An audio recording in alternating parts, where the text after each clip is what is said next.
I Reenact the Paranormal. Written by Blake Blizzard and narrated by Lady Spookaria. I have a unique job. I reenact people's paranormal experiences. Sounds off the wall when you hear it like that, but it'll make sense as I explain further. Most people that have watched a touch of basic cable in the last 20 years are familiar with the My Paranormal Story or Haunted Experience type of programming. These are usually found on your travel type channels, Discovery, etc. Every show has a real simple concept. Person that had a real paranormal experience discusses what happened. An actor, like me, reenacts what happened. Couldn't be simpler than that, right? This has been the cash cow of the paranormal programming world probably since about the year 2000. I started my career as a commercial actor, had some small roles on TV and announcing, reading ads, stuff like that. I've been fortunate to make a career out of finding a niche in the paranormal reenactment world. Have you seen a commercial actor you recognize from multiple advertisements and wonder why they are used so frequently? It's usually because they have some kind of look that's pleasing, or a solid voice that requires speaking lines. I believe my success is based on the same idea. I'll try and paint you a small, simple picture of myself. I'm a mid-30s white male. I'm average height. I'm slightly overweight. I have dark hair and dark eyes. I can play the person involved. The PI is what we call the real person whose paranormal experience we are taping for the day. I know. Person involved sounds like they're an armed robbery suspect or something. But it's just easy on paper. And when we need to identify the person's story we are doing for the day. I can also play the husband, brother, uncle, neighbor, and so on. If you've watched these type of shows before, it's a badly kept secret that the actors barely resemble the real people telling the story. In the producer's defense, they really do try their best. But as the years went by and the popularity rose for paranormal reenactment shows, pop culture prevailed, and we have a kind of wink at the audience picking some of the actors to reenact the persons involved.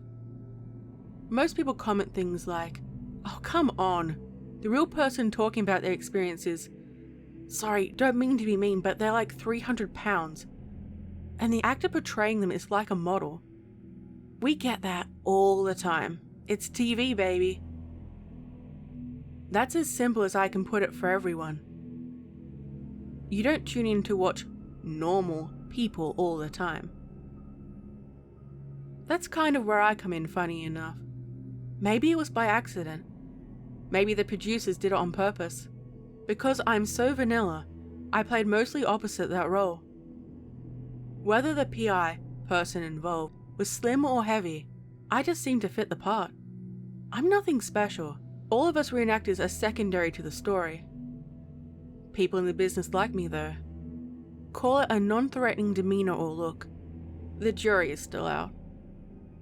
It's allowed me to work and provide for myself, so I don't mind either way. That's enough for my intro. What follows is possibly my last reenactment. Maybe my last anything. 8 a.m. I pick up some Kellogg's cereal and a stale bagel. Hopefully there is some 2% milk left in the fridge near catering. Hell, I'll take whole right now. This isn't a Hollywood studio on the back of a lot of Paramount or Warner Brothers studio. We film at a small soundstage in a small town in Georgia, about 30 minutes south of Atlanta. I live close by, so it's convenient for me. I spoke with Tommy D briefly. We went over blocking and what my role entailed today. It's always pretty non-thinking as I've never had speaking lines. Makes it easy. Tommy D handles most of the paranormal reenactment shows on TV today. His claim to fame is making the Love After Lockup shows popular. He is very self-aware, doesn't take himself too seriously. It may seem silly to some, what he does, but he's passionate and good at it. He's always had a good energy about him. From what I've read on this particular script, it's a run-of-the-mill format. PI hears noises, sees things that seemingly are not there, etc. Pictures fly off the wall and there is a general unease about what they are seeing. The source always comes from the basement. They find an evil totem or something. And possession usually takes over someone in the house. Same old story. I don't judge the PI's experience. I've never had a paranormal incident in my life, but I'm open-minded. I've seen and done so many of these, I have no reason not to believe these folks. After doing some rehearsals and feeling confident enough to tape, I try to find the PI. It's always best to pick the brain of the man or woman this has happened to. I asked one of the production assistants where they were, and they pointed him out. I immediately locked eyes with him. He was staring right at me, like he was watching me the entire time. I felt an odd rush of emotions. Scared, odd, off-putting. Shaking those feelings, I took one step towards him, and he was ushered off into one of those other sound stages. I guess it was time for him to tape his interview portion. I just wanted to speak to him for a moment, get some deeper insight into what he went through. I was playing him after all, the star of the show as it were. I taped most of the episode in a few hours. Might be some minor reshoots, but since I'm so close, they know it won't be an issue. One of the great things about living so close. All I had to do was react to some items flying off the walls, pretending to see shadows and unknown entities from the corner of my eye. I had a quick basement scene where I picked up a straw, stick figure-like thing from the ground. Always interested to see the show when it airs live on television. Like I said, I usually try to speak to the PI to get the true story, so I have a better understanding from them. Doesn't always happen, like this time, but I tried. Pulling up to my modest suburban home, I decided to park on the street so I could clean my garage out later in the night. As soon as I shut my door, I saw what looked like a note pasted to my front door. I wasn't expecting any deliveries. Getting closer, my heart drops. From more than 10 feet away, I see 2 clear dark letters on the face of the white paper. I'm sorry. The words looked like they were scribbled by a madman. When I got closer, in a daze, I inspected the paper. It wasn't just one piece of paper. It was a folded little sheet of notepaper. Shakily opening the note, I saw a few sentences scribbled out. I didn't want it to happen this way, but I can't take it anymore. I saw an opportunity and I took it. May God bless your soul. After reading that, I was surprisingly at ease. Just a dumb prank by some kids in the neighborhood. It's October, and I figured it was just part of the Halloween spooky season to make mischief. No harm, no foul. That night felt like a haze. I had a nightmare that I saw shadows, heard devilish voices, and saw red eyes staring at me from inside my bedroom. When I awoke, I tried my best to shake the feeling that something nefarious was happening. I had a commercial shoot today, but called the producer, saying I had virus-like symptoms. Didn't want to alarm them, so I'd take the test and update them later in the day. I just wanted to wrap up in a blanket and watch some mind-numbing internet videos. Jolting awake, seeing that I'd been asleep for the better part of the day, I was kinda bummed out that it's dark outside and lost an entire day.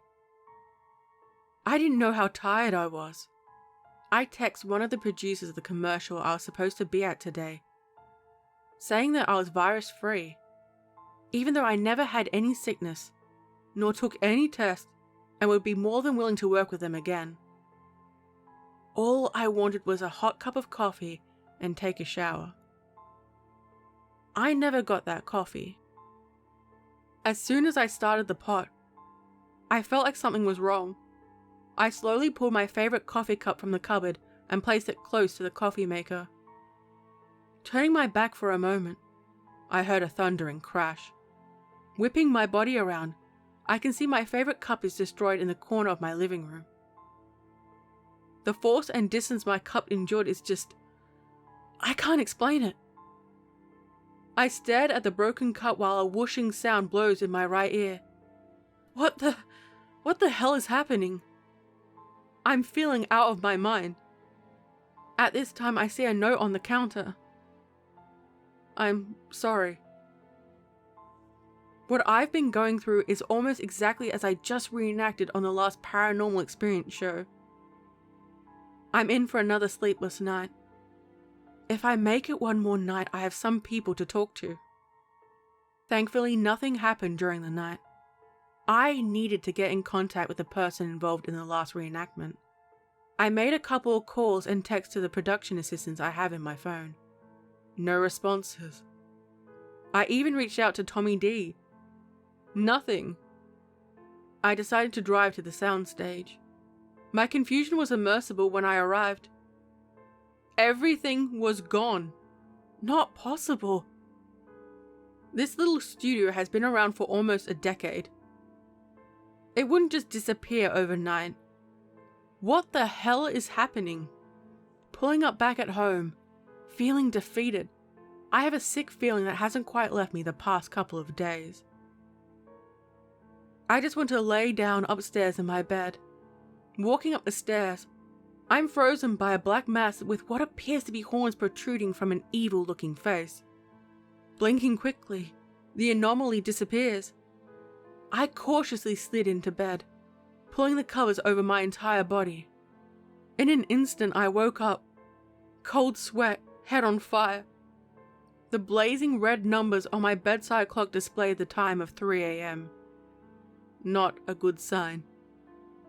Without thinking, I made my way downstairs, like I was guided by an invisible force. Pictures fly off the walls as I make my way into the basement. At the foot of the stairs, I see a figure wrapped in straw on the ground. I fall to my knees forcefully, expelling what feels like every bit of liquid from my body. Looking through tear-soaked eyes, I try to focus on this evil totem in front of my face. Tendrils cloud my vision, attaching themselves to my hands and arms. Looking toward a closet door, I see a red light emanating from it. There's a small white piece of paper posted on it. I can see the 2 words displaying itself to me. Thank you. I hope you enjoyed this story. Please check out Blake Blizzard's links in the description below. If you would like to have your story narrated, please consider posting it to my subreddit page or by emailing me at this address. This video is made with support of my incredible Patreons and channel members. They both get exclusive perks, such as exclusive videos and some other things. Don't forget to check out my merch and all my social media links in the description below. Stay safe, my little spooklings. And remember, I'll be watching you.